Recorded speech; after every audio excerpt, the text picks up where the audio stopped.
Hello friends, welcome to your channel. I hope you doing well. इस video में हम class ninth की geography के एनसीईआरटी के मोस्ट इंपॉर्टेंट क्वेश्चन करे हैं। ये 20 क्वेश्चन आपके एग्जाम के लिए मोस्ट इंपॉर्टेंट है। प्लीज़ वीडियो को लास्ट से तक देखिए। और 2 चैनल हमने शुरू किए हैं ताकि आपको ज़्यादा से ज़्यादा वीडियोज मिल सके। History, geography, polity, economy, environment और आपका करंट अफेयर कंप्लीट तैयारी करवाई जाएगी। आप कोई भी एग्जाम दे रहे हो सबके लिए इंपॉर्टेंट है। आपके CTET, HTET, UPTET, KVS, TSSB, UPSC, super TET, HTET या रीट, कोई भी एग्जाम दे रहे हो सबके लिए इंपॉर्टेंट है। तो चैनल को सब्सक्राइब कर लीजिए और शेयर कीजिए। उन चैनलों का लिंक मैं वीडियो को डिस्क्रिप्शन में दे दूंगी और टेलीग्राम पे भी आपको पीडीएफ नोट्स मिलते रहेंगे, वो भी ज्वाइन कर लीजिए आप। गंगा की सहायक नदियों में से किन नदियों का उद्गम हिमालय से हुआ है? तो किन का हुआ है? घाघरा का हुआ है, गंडक का हुआ है, कोशी का हुआ है, रामगंगा का नहीं हुआ है। गंगा की प्रमुख सहायक नदियां हैं जो नेपाल से निकलती है, वो है घाघरा, गंडक और कोशी। घाघरा नदी हिमनद से निकलती है और शारदा नदी इस मैदान में मिलती है जो काली गंगा है और छपरा में है, गंगा में विलीन हो जाती है। कोशी है वो पूर्ववर्ती नदी है जिसका स्रोत है माउंट एवरेस्ट। जो ये कोशी है कैसी है? पूर्ववर्ती नदी है। जो कोशी है वो कैसी नदी है? पूर्ववर्ती नदी है जिसका स्रोत माउंट एवरेस्ट के उत्तर में है, जहाँ से इसकी मुख्य धारा निकलती है। रामगंगा नदी उत्तराखंड के हिमालयी पर्वत श्रृंखलाओं के कुमायूं मंडल से निकलती है। तो जो रामगंगा नदी कहाँ से निकलती है? उत्तराखंड के हिमालयी पर्वत श्रृंखलाओं के कुमायूं मंडल से निकलती है। और जो रामगंगा है, जो गंडक नदी है, वो 2 धाराओं वाली गंडक और त्रिशूल गंगा में मिलने से बनती है। ये नेपाल हिमालय में धौलागिरी व माउंट एवरेस्ट के बीच से निकलती है और मध्य नेपाल को अपवाहित करती है। यह नदी पटना के निकट सोनपुर में गंगा नदी में जा मिलती है। और रामगंगा नदी उत्तराखंड के हिमालयी पर्वत श्रृंखला के कुमायूं मंडल से निकलती है। जो रामगंगा है, ये जो रामगंगा नदी है वो कहाँ से निकलती है? रामगंगा नदी, जो रामगंगा नदी है वो उत्तराखंड के हिमालयी पर्वत श्रृंखलाओं के कुमायूं मंडल से निकलती है। नेक्स्ट क्वेश्चन देखिए। यहाँ पे आंसर क्या होगा? यहाँ पे आंसर होगा आपका सी, आंसर सी होगा। नेक्स्ट क्वेश्चन देखिए। ब्रह्मपुत्र नदी तंत्र से क्वेश्चन ही, ब्रह्मपुत्र नदी तंत्र से क्वेश्चन को ध्यान से पढ़िए और आंसर दीजिए। ब्रह्मपुत्र नदी तंत्र के संबंध में आपने बताना है कौन सा सही है। ब्रह्मपुत्र नदी मानसरोवर झील के पश्चिम से निकलती है। जो ब्रह्मपुत्र नदी है वो कहाँ से निकलती है? मानसरोवर झील के पश्चिम से निकलती है, बिल्कुल सही है। ब्रह्मपुत्र बारवा शिखर के पास पहुंचकर गाज के माध्यम से भारत में प्रवेश करती है, ये सही नहीं है। यह नदी अपने उद्गम स्रोत से काफ़ी मात्रा में सिल्ट या अवसाद लेकर चलती है जो भारत के असम में हर साल बाढ़ का कारण बनती है। तो ब्रह्मपुत्र नदी के बारे में आपने बताना था कौन सा सही है। यहाँ पे ए और सी सही है, बी सही नहीं है। ब्रह्मपुत्र नदी है वो तिब्बत की मानसरोवर झील के पूर्व से निकलती है, न कि पश्चिम से। ठीक है।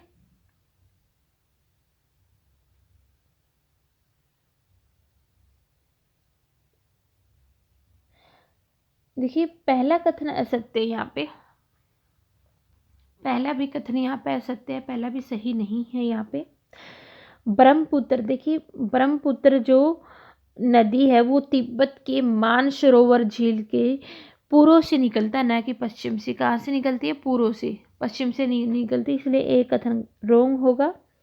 ब्रह्मपुत्र नदी सिंधु और सतलुज नदी के स्रोतों से काफ़ी नज़दीक से मिलती है, इसलिए इसकी लंबाई सिंधु से अधिक है, परंतु इसका अधिकतर मार्ग है वो भारत से बाहर है। दूसरा देखिए, दूसरा ऑप्शन, ब्रह्मपुत्र नदी नामचा बारवा शिखर के पास पहुंचकर गार्ज के माध्यम से भारत में प्रवेश करती है, तो ये सही है। ब्रह्मपुत्र नदी हिमालय के समानांतर पूर्व की ओर बहती है। नामचा बारवा शिखर के पास पहुंचकर ये अंग्रेजी के यू आकार जैसा मोड़ बनाकर भारत के अरुणाचल प्रदेश में गार्ज में, ठीक है, तो अरुणाचल प्रदेश में गार्ज के माध्यम से प्रवेश करती है। यहाँ इसे दिहांग के नाम से जाना जाता है। जो अरुणाचल प्रदेश है वहाँ ब्रह्मपुत्र नदी को दिहांग के नाम से जाना जाता है। दिबांग, लोहित, केनुला और दूसरी सहायक नदियाँ इसे मिलकर असम में ब्रह्मपुत्र का निर्माण करती हैं। तिब्बत एक जो शीत और शुष्क क्षेत्र है जो ब्रह्मपुत्र नदी का उद्गम क्षेत्र है।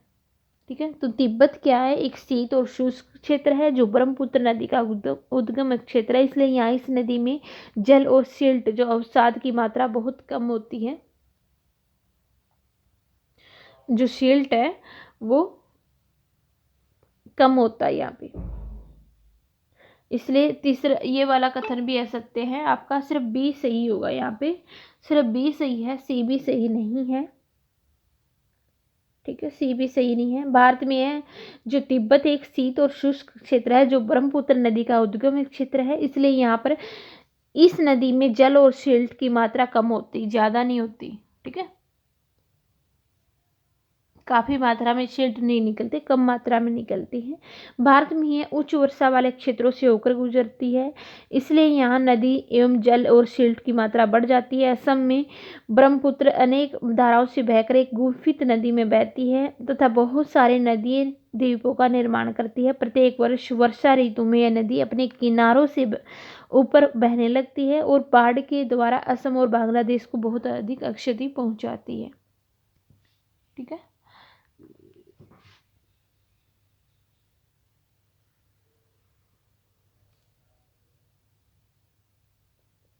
हमसे असत्य पूछा था, यहाँ पे हमसे कौन सा पूछा था, असत्य पूछा था। असत्य पूछा था, याद रखना, मैंने सोचा सत्य पूछा था, तो असत्य कौन सा होगा, ए और सी होगा, ए और सी असत्य होगा, सिर्फ बी वाला सही है। इसमें आंसर कौन सा होगा यहाँ पे, ए, क्योंकि हमसे असत्य पूछा था और मैंने भी इस बार ध्यान नहीं दिया। याद रखना, हम कंफ्यूज हो जाते हैं, अच्छे से जरूर देखना आपने, सत्य है या असत्य है। अगर असत्य है नहीं वाला है तो उससे पहले ही सर्कल आपने कर लेना है। नेक्स्ट क्वेश्चन देखिए, ये भी आपके लिए इम्पोर्टेंट है। निम्नलिखित में से कौन सी प्रायद्वीपीय नदियाँ अपने मुहाने पर डेल्टा का निर्माण करती है। तो कौन सी नदियाँ हैं, कौन सी प्रायद्वीपीय नदियाँ हैं जो अपने मुहाने पर डेल्टा का निर्माण करती है। तो कौन सी नदियाँ हैं वो हैं गोदावरी, कृष्णा और महानदी। ताप्ती है वो नहीं बनाती, जो प्रायद्वीपीय नदियां हैं जो मुहाने पर डेल्टा बनाती है वो है गोदावरी, कृष्णा और महानदी। प्रायद्वीपीय भारत की मुख्य नदियां जो पूर्व से पश्चिम पूर्व की ओर बहती है, जैसे महानदी, गोदावरी, कृष्णा, कावेरी, बंगाल की खाड़ी में गिरती है। जो ये नदियां हैं प्रायद्वीपीय भारत की, जो नदियां हैं पूर्व की ओर बहती है, वो कौन कौन सी है, महानदी, गोदावरी, कृष्णा और कावेरी, और ये बंगाल की खाड़ी में गिरती है। ये नदियां अपने मुहाने पर डेल्टा का निर्माण करती है। पश्चिमी घाट से निकलकर पश्चिम की ओर बहने वाली अनेक छोटी नदियां तथा दो बड़ी नदियां नर्मदा और तापी अपने मुहाने पर जवार नदमुख का निर्माण करती है। तो जो नर्मदा है और तो जो तापी है, नर्मदा और तापी है, वो क्या करती है, जवार नदमुख का निर्माण करती है, ये डेल्टा नहीं बनाती। ठीक है, तो जो ये तापी है वो क्या करती है, जवारदन मुख का निर्माण करती है, और नर्मदा भी जवारदन मुख का निर्माण करती है। नेक्स्ट क्वेश्चन देखिए, यहाँ पे आंसर कौन सा होगा आपका, आंसर होगा आपका सी, 1 2 4, आंसर ये होगा आपका सही। नेक्स्ट क्वेश्चन देखिए, ये आपके क्या करना, सुमेलित करना है, ये आपको सुमेलित करना है, किसको सुमेलित होगा ये आपको देखना है। ये आपका सुमेलित होगा। ठीक है, तापी है वो किससे सुमेलित होगा, तापी है वो है सतपुड़ा पर्वत श्रृंखला।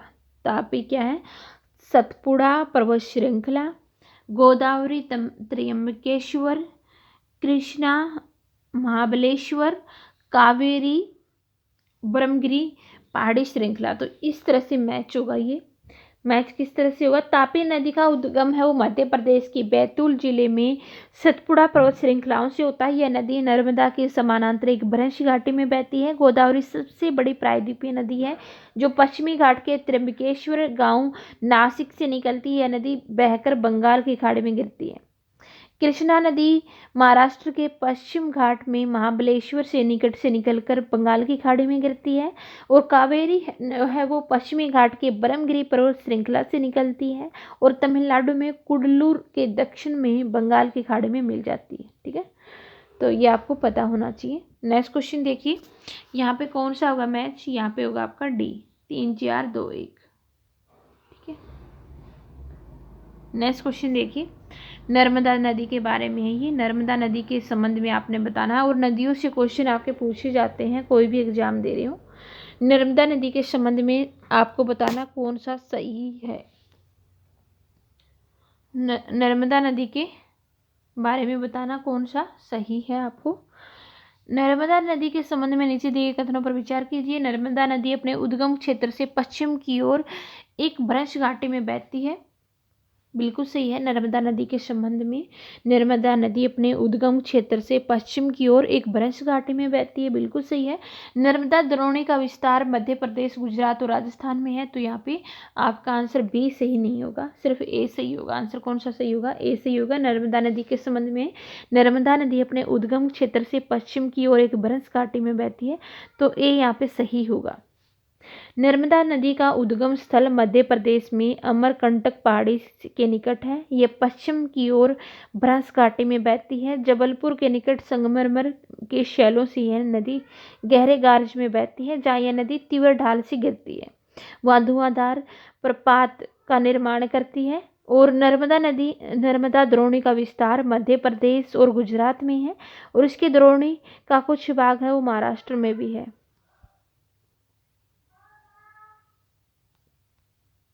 तो यहाँ पे आंसर कौन सा होगा? सिर्फ एक सही होगा। नेक्स्ट क्वेश्चन देखिए। नेक्स्ट क्वेश्चन गोदावरी नदी के बारे में। निम्नलिखित में से कौन सी नदियाँ गोदावरी की सहायक नदियाँ हैं? तो गोदावरी की जो सहायक नदियाँ वो हमने बतानी कौन सी है। गोदावरी की सहायक नदियाँ कौन कौन सी है? वर्धा है, प्राणहिता है और मजीरा है। तो ये तीन है जो गोदावरी की सहायक नदियां हैं। गोदावरी भारत की सबसे बड़ी प्रायद्वीपीय नदी है। ये महाराष्ट्र के नासिक जिले में पश्चिमी घाट के ढालों से निकलती है। इसकी लंबाई लगभग 1500 किलोमीटर है। यह बहकर बंगाल की खाड़ी में गिरती है। गोदावरी में अनेक सहायक नदियां आकर मिलती हैं, जैसे पूर्णा, वर्धा, प्राणहिता, मंजीरा, वेनगंगा, पेनगंगा। हैदराबाद के उत्तर पश्चिम में एक कृत्रिम जलकुंड निजाम सागर गोदावरी की सबसे सहायक नदी है और मजीरा पर बनाया गया है। यहाँ के खूबसूरत उद्यान लोगों को अपनी ओर आकर्षित करते हैं। नेक्स्ट क्वेश्चन देखिए।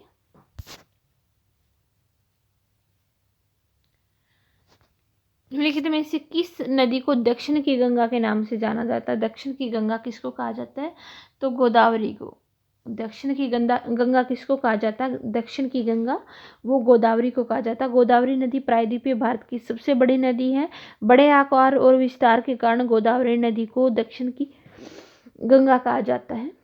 तो गोदावरी नदी क्या है? प्रायद्वीपीय भारत की सबसे बड़ी नदी है। बड़े आकार और विस्तार के कारण गोदावरी नदी को प्रायद्वीपीय भारत की गंगा के नाम से जाना जाता है। कावेरी नदी को दक्षिण की गंगा भी कहा जाता है। तो यहाँ पे ए आंसर सही होगा। नेक्स्ट देखिए। महानदी की अपवाह है द्रोणी का संबंध किन राज्यों से है? किन राज्यों से आपको ये बताना है।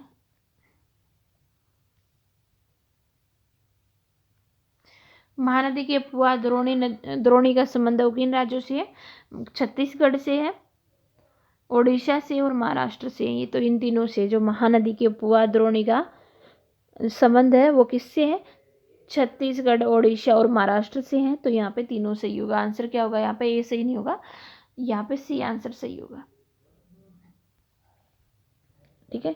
महानदी कोयल, शंख नदियों से मिलकर छत्तीसगढ़ के रायपुर जिले में सिहावा के निकट मिलती है और ओडिशा में बहती हुई अपना जल बंगाल की खाड़ी में विसर्जित करती है। इस नदी की अपवाह द्रोणी मध्य प्रदेश, छत्तीसगढ़, महाराष्ट्र और ओडिशा राज्य में विस्तृत है। नेक्स्ट क्वेश्चन देखिए। निम्नलिखित में से कौन से युग्म सही सुमेलित नहीं है? कौन से जो हैं वो सही सुमेलित नहीं है, आपको वो बताने हैं।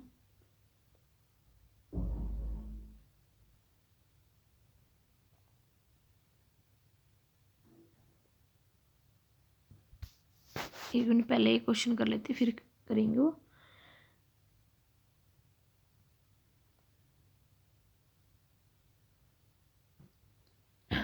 देखिए। निम्नलिखित में से कौन सी कृष्णा की सहायक नदियां हैं?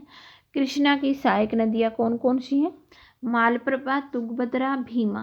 तो ये तीन है। लक्ष्मण तीर्थ नहीं है जो कृष्णा की नदियां हैं। कृष्णा नदी की मुख्य सहायक नदियां हैं तुंगभद्रा, कोयना मालप्रभा, घाटप्रभा, भीमा, मूसी नदी, डोन नदी। जो लक्ष्मण तीर्थ है वो कावेरी की सहायक नदी है। जो लक्ष्मण तीर्थ है वो किसकी सहायक नदी है? कावेरी की है। ओके। कृष्णा नदी द्रोणी का विस्तार महाराष्ट्र, कर्नाटक, तेलंगाना और आंध्र प्रदेश में। जो कृष्णा नदी द्रोणी का विस्तार कहाँ है? महाराष्ट्र, कर्नाटक, तेलंगाना और आंध्र प्रदेश में। ठीक है, यहाँ पे आंसर कौन सा होगा आपका? सी होगा, A B C. Next question देखिए झीलों के बारे में। झीलों के संबंध में आपको बताना कौन सा सही है। ए ऑप्शन देखिए, झीलों के संबंध में विशर्प नदी तटीय क्षेत्रों को काटकर गोखुर झील का निर्माण करती है। बिल्कुल सही है। झीलों के संबंध में विशर्प नदी है वो तटीय क्षेत्रों को काटकर गोखुर झील का निर्माण करती है। ये बिल्कुल सही है। बी सही नहीं होगा, सिर्फ ए सही होगा। आपका आंसर ए सही होगा कि विशर्प नदी। हमसे क्या पूछा था यहाँ पे? असत्य बताना, असत्य बताना है। असत्य कौन सा है आपका? ए सही है और बी बिल्कुल सही है। असत्य आंसर कौन सा है? ए है और बी बिल्कुल सही है। ए है वो असत्य है। विशर्प नदी बाढ़ वाले मैदानी क्षेत्रों को काटकर गोखुर मैदानी झील का निर्माण करती है। ठीक है, जो विशर्प नदी है वो मैदानी भागों को काटकर, ठीक है, तटीय क्षेत्रों को नहीं, मैदानी भागों को काटकर गोखुर मैदानी झील का निर्माण करती है। तो ये तटीय क्षेत्रों को काटकर, तो यहाँ पे ए सही नहीं होगा, बी बिल्कुल सही है। जो सीप तथा बार है वो तटीय क्षेत्रों में लैगून का निर्माण करती हैं। तो यहाँ पे आंसर क्या होगा? असत्य पूछा था हमसे, असत्य क्या होगा? ए सही होगा। नेक्स्ट क्वेश्चन देखिए, निम्नलिखित में से कौन सी एक लैगून झील है? लैगून झील कौन सी है वो आपको बताना है कि कौन सी है जो लैगून झील है। लैगून झील कौन सी? चिल्का भी है, पुलकिट है और अष्टमुदी झील है। ये तीनों है, ये क्या है आपकी? लैगून झील है। सिप्ट तथा बार या रोदिका के तटीय क्षेत्रों में निर्मित छिछली खारे पानी की झीलें लैगून झीलें कहलाती हैं। जो तटीय क्षेत्रों में निर्मित छिछली खारे पानी की जो झील है वो लैगून झील कहलाती है। चिल्का झील, पुलकिट झील, अष्टमुडी झील कहाँ पे? केरल में है। ठीक है, चिल्का झील है उड़ीसा में है। और पेरियार झील एक कृत्रिम झील है जो लैगून झील नहीं है। जो पेरियार झील क्या है? कृत्रिम झील है जो लैगून झील नहीं है। पेरियार झील पेरियार नदी के जल से प्राप्त होती है। तो यहाँ पे आंसर क्या होगा आपका? ए और बी सी सही है। ए बी सी सही है, यहाँ पे आंसर ये होगा। नेक्स्ट क्वेश्चन देखिए, निम्नलिखित में से कौन सी झीलें मीठे पानी की हैं? कौन सी झीलें हैं जो मीठे पानी की हैं? तो डल झील है, ये भी मीठे पानी की है, बिल्कुल सही है। वुलर झील, भीमताल, लोकटक और बड़ा पानी, ये सारे क्या हैं आपके? मीठे पानी की झीलें। भारत में मीठे पानी की अधिकांश झीलें हिमालय क्षेत्र में हैं। और जो मीठे पानी की जो झीलें हैं कहाँ पे हैं? हिमालय क्षेत्र में हैं। ये मुख्यतः हिमानी द्वारा बनी होती हैं। और ये झीलें तब बनी होती है जब हिमानियों ने कोई गहरी द्रोणी बनाई हो जो बाद में हिम पिघलने से भर गई है, या किसी क्षेत्र में शिलाओं अथवा मिट्टी से हिमानी मार्ग बन गए हैं। इसके विपरीत जम्मू तथा कश्मीर की वुलर झील है वो भूगर्भिक क्रियाओं से बनी है। वुलर झील भारत की सबसे बड़ी मीठे पानी की प्राकृतिक झील है। डल झील, भीमताल, नैनीताल, लोकटक और बड़ा पानी कुछ महत्वपूर्ण है जो मीठे पानी की झीलें हैं। तो यहाँ पे आंसर क्या होगा आपका? आंसर होगा उपरोक्त बी। आंसर होगा उपरोक्त बी, डी यहाँ पे सही होगा। नेक्स्ट क्वेश्चन देखिए, झीलों के बारे में ये क्वेश्चन। झीलें नदी के बहाव को सुचारू रूप से बनाने में सहायक होती है, बिल्कुल सही है। जो झीलें हैं वो नदी के जो बहाव है उसको सुचारू रूप से बनाने में सहायक होती है, बिल्कुल सही है। झीलें बाढ़ को रोकती है, ये भी बिल्कुल सही है। और झीलें अपने आसपास की जलवायु को सामान्य बनाती हैं, बिल्कुल सही है। झीलें जलीय पारितंत्र को संतुलित रखती हैं। तो ये चारों फैक्ट है इंपॉर्टेंट, आपको पता होना चाहिए। ये झीलों की इंपॉर्टेंस है। झीलें वो नदी के बहाव को सुचारू रूप में सहायक बनाती हैं। और झीलें बाढ़ को रोकती हैं, झीलें अपने आसपास की जलवायु को सामान्य करती हैं, झीलें जलीय पानी तंत्र को संतुलित करती हैं। यहाँ पे सभी इसकी सही है बिल्कुल। झीलों के संदर्भ में सारे सही हैं। जो झीलें हैं वो क्या है, एक मानव के लिए अत्यधिक लाभदायक है। एक झील नदी के बहाव को सुचारू रूप से चलाती है, अत्यधिक वर्षा के समय बाढ़ को रोकती है, सूखे के मौसम में यह पानी के बहाव को संतुलित करती है। झीलों का प्रयोग जल विद्युत उत्पन्न करने में भी किया जाता है। यह आसपास के क्षेत्रों की जलवायु को सामान्य बनाती है, जलीय पानी तंत्र को संतुलित करती है। झीलों की जो प्राकृतिक सुंदरता है वो पर्यटन को बढ़ाती है और हमें मनोरंजन भी प्रदान करती है। नेक्स्ट क्वेश्चन देखिए आपका, यहाँ पे आंसर क्या होगा आपका, उपरोक्त सभी आंसर बिल्कुल सही होगा, डी सही होगा। नेक्स्ट क्वेश्चन देखिए, मानव निर्मित गोविंद सागर जो परियोजना उसके बारे में आपको बताना कौन सा सही है। तो है भाखड़ा नागल परियोजना। जो मानव निर्मित गोविंद सागर झील का संबंध किस परियोजना से है, तो भाखड़ा नागल परियोजना से है। जो मानव निर्मित गुरु गोविंद सिंह सागर झील का संबंध है वो किस परियोजना से है, भाखड़ा नागल परियोजना से है। गुरु गोविंद सागर झील का संबंध भाखड़ा नागल परियोजना से है, जो सतलुज नदी पर अवस्थित है। नदियों पर विद्युत उत्पादन के लिए बाड़ बनाने से ही झीलों का निर्माण होता है। राणा प्रताप सागर बांध और हीराकुंड, नागार्जुन सागर, ये आपके लिए इम्पोर्टेंट है। तो मानव निर्मित गुरु गोविंद सागर झील का संबंध किससे है, भाखड़ा नागल परियोजना से है।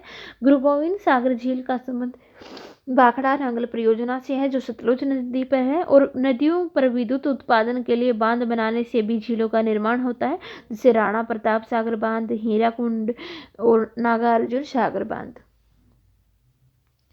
नेक्स्ट क्वेश्चन देखिए, गंगा कार्य योजना के संबंध में आपने बताना कौन सा सही है।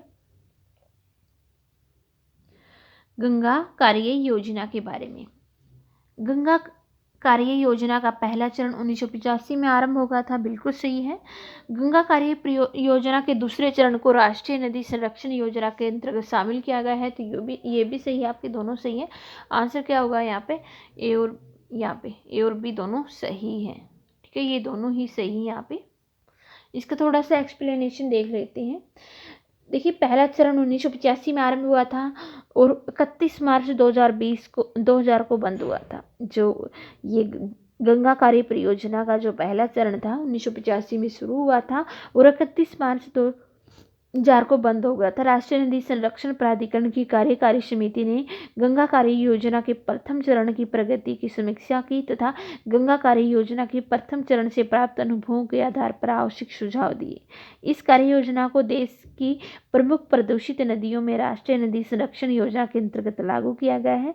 गंगा कार्य योजना के दूसरे चरण को राष्ट्रीय नदी संरक्षण के अंतर्गत शामिल किया गया है। इसके अंतर्गत लाखों लीटर प्रदूषित जल को रोककर उसकी दिशा में परिवर्तन करके परिष्करण करके इसका लक्ष्य रखा गया है।